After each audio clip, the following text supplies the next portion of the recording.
सुरेश धस यांच्या षडयंत्राच्या आरोपांवरती मनोज जरांगेंची सडकून टीका। सुरेश धसांनी मराठ्यांची फसवणूक केल्याचा गंभीर आरोप। खंडणी मागणाऱ्यांच्या घरी जाताच कसं, जरांगेंचा हल्लाबोल। शिवराज राक्षे आणि पृथ्वीराज मोहोळच्या कुस्तीची होणार फेरतपासणी। महाराष्ट्र केसरी स्पर्धेतल्या पंचांच्या निर्णयाची होणार चौकशी।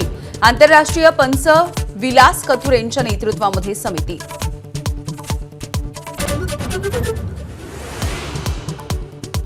प्रयागराजला जाऊन कुंभस्नान करण्यासाठी असमर्थ असलेल्यांना मिळणार गंगा स्नानाची अनुभूती।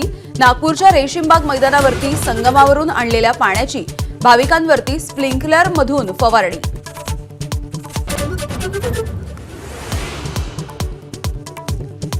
सिल्लोडमध्ये आजही पाकिस्तानसारखी परिस्थिती। रावसाहेब दानवेंचा दावा, हे मोदींचंच अपयश। विनायक राऊत यांचा टोला, तर दानवेंनी फडणवीसांशी चर्चा करावी।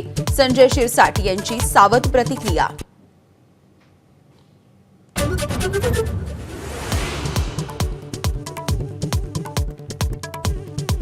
नवी दिल्ली रेल्वे स्टेशनवरती चेंगराचेंगरीमध्ये 18 जणांचा बळी, अनेक जण जखमी।